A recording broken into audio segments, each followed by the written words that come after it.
Hello, my name is Burke Hedges, author of the best-selling book, The Parable of the Pipeline. I open my book with a story about Pablo and Bruno, who take two very different paths in their quest for financial independence. What you're about to see is the delightful animated story of their adventure. So, sit back, relax, and enjoy the life-changing lessons in The Parable of the Pipeline.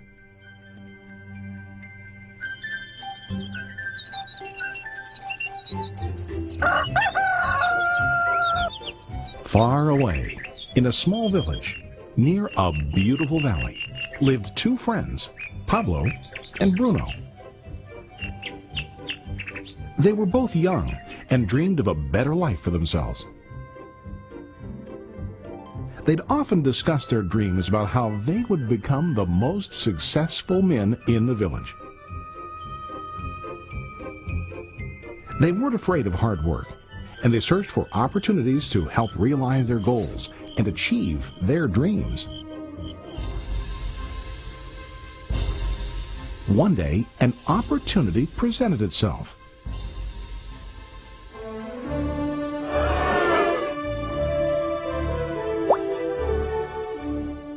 The mayor of the village decided to hire two people to bring water from a spring up on the mountain, across the valley, back down to the village. They were to be paid based on the amount of water delivered to the village. Bruno and Pablo enthusiastically got to work. Every day, from morning till evening, they carried buckets to and from the spring. They worked hard, carrying water to the village. In the evening, they'd return home with their day's wages.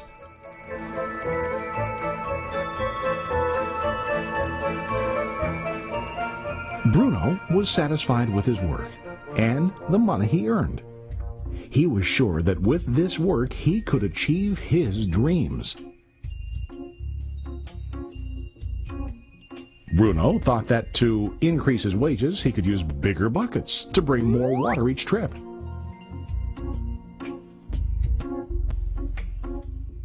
He believed with a larger income he would soon be able to buy a cow and the house that he dreamed about.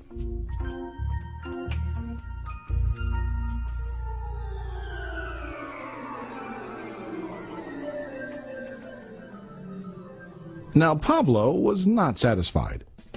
At the end of the day, his back and hands ached, and he was exhausted.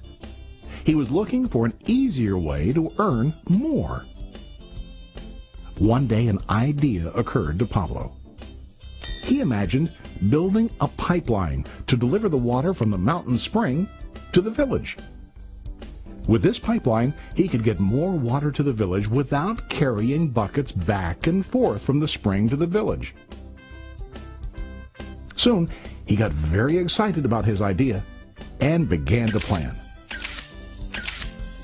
Pablo, of course, shared his idea with his friend Bruno and asked him to join with him to work on and help build the pipeline. Bruno thought the idea was crazy. All Bruno could think about was what his money could buy today and how to get it quicker. He felt that building a pipeline would slow him down and delay him in achieving his goals. Instead, Bruno got bigger buckets and went more often back and forth, fetching water. He was sure that with this method, he could make more money. Pablo decided to build the pipeline on his own. He understood that it would not be easy to build, and it would take time to complete the pipeline. Pablo knew that it could take several years to finish, but he set his mind on his goal. Every day he worked and carried water like before. But on weekends and during his spare time, he worked hard to dig in the rocky soil and build his pipeline. In the first month, there was little to show for his work.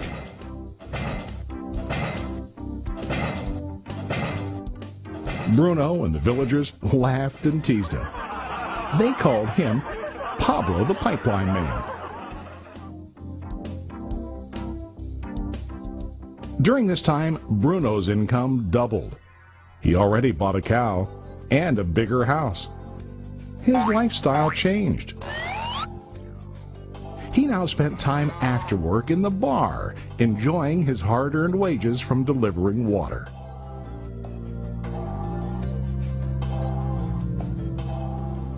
What Bruno didn't realize was that his body was starting to stoop from carrying heavy buckets every day.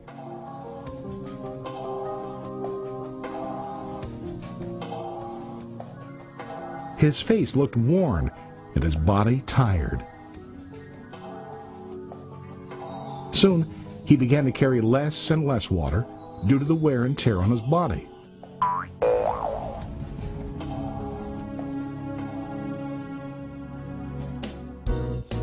Month after month, Pablo worked. Soon a year passed, and then a second year. Finally, Pablo finished his pipeline. He now used his pipeline to deliver water to the village instead of carrying buckets. Pablo was now earning more money than ever before. The water continued flowing to the village, while Pablo wasn't working. While he slept and ate, the water flowed. Pablo was happy and proud of his insight, persistence, and hard work. Now his income flowed as long as the water flowed through his pipeline.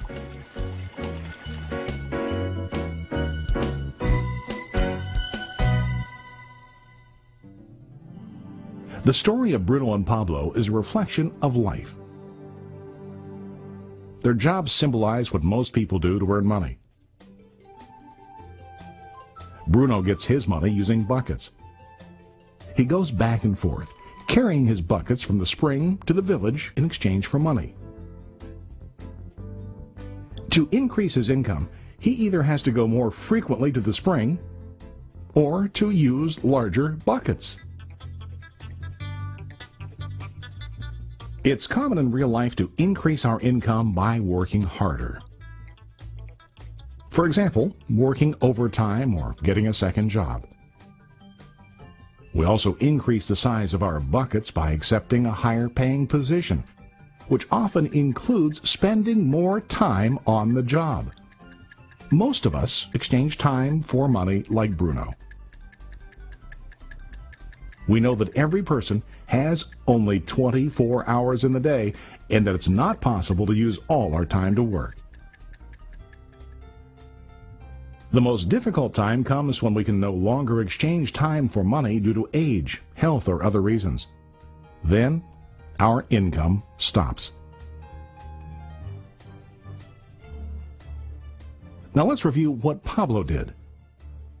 Very wisely, Pablo did not exchange all of his time for limited income, but he used some of his time to build a pipeline. He knew that the pipeline would bring ongoing income as long as the water flowed. An ongoing income that multiplied the time he worked each day. Pablo knew that someday, maybe because of age or health, he would no longer be able to exchange his available time for money. Pablo knew that if he could make his idea of a pipeline work, then he only has to do the hard work of building the pipeline. After the pipeline was completed, Pablo was able to monitor and maintain the flow of water to ensure that his income will continue. Pablo has shown us that to earn an income, we don't always have to directly exchange time for money. There really are better ways. How about you? Are you still like Bruno, who directly exchanges time for money? Or do you want to be like Pablo, building and maintaining a pipeline for ongoing income?